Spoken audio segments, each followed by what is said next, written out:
بسم اللہ الرحمن الرحیم۔ دو یا دو سے زیادہ آدمیوں کا اپنے اپنے دعویٰ میں ایک دوسرے کے ساتھ اختلاف کرنا اور پھر ایک دوسرے کی دلیل و حجت کی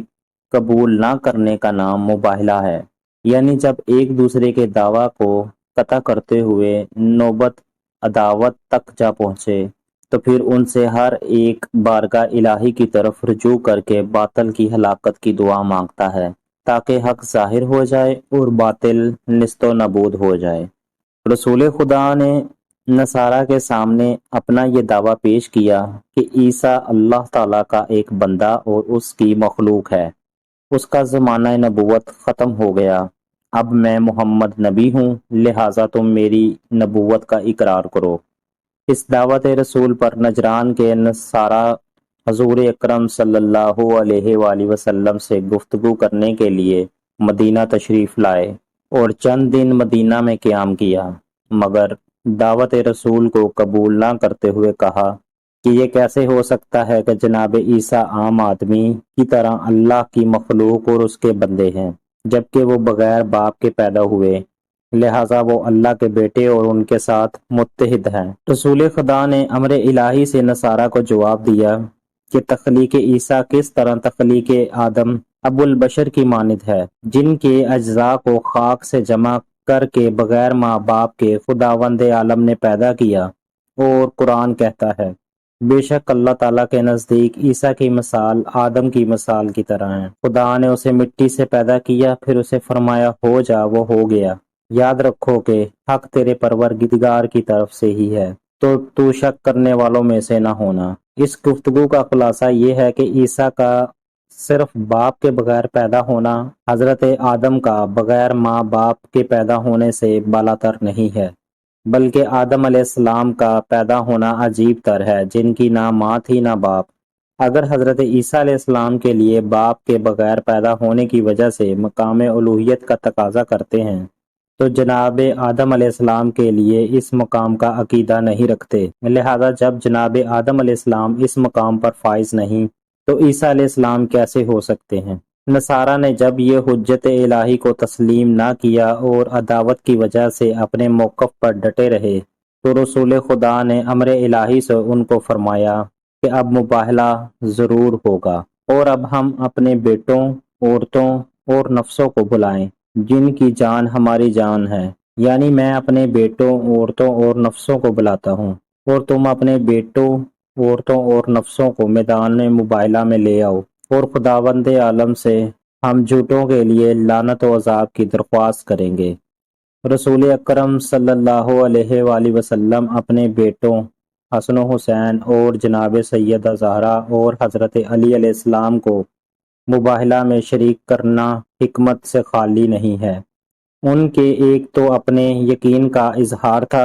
اور آپ صلی اللہ علیہ وآلہ وسلم کو اپنے دعوی نبوت میں اپنی صداقت پر اس قدر اعتماد تھا کہ نصارہ نجران کے مقابلے میں اپنے جگر گوشوں اور جان سے پیارے بچوں حسنین شریفین کو اپنی اکلوتی بیٹی اور اپنی جان حضرت علی علیہ السلام کے دفاع اور قابضوں پر اور نفرین کے لیے ساتھ لائے تاکہ طرفین سے جو بھی باطل ہے ان کی بنیاد کو جڑ سے اکھاڑ دے پھینکے۔ رسالت مآب فرماتے ہیں کہ مجھے اپنی صداقت و حقانیت کا اتنا یقین تھا کہ میں میدان مباہلہ میں اپنی عزیز ترین ہستیوں کو ساتھ لایا۔ دوسری جگہ یہ تھی کہ لوگوں کو اپنے ساتھیوں کی فضیلت سے آگاہ کرنا تھا کہ حسنین شریفین اور جناب بطول اور حضرت علی کی خدا کے نزدیک کیا عزت و منزلت ہے کہ جھوٹوں کے مقابلے میں حق اور صداقت کی تصویر بن کے آئے۔ صریحاً کلمہ ابناء اعلان کر رہا ہے کہ حسن و حسین پیغمبر علیہ السلام کے بیٹے، اور کلمہ انفسنا بتا رہا ہے کہ علی جان مصطفیٰ ہیں اور دونوں ایک ہیں، اور کلمہ نساء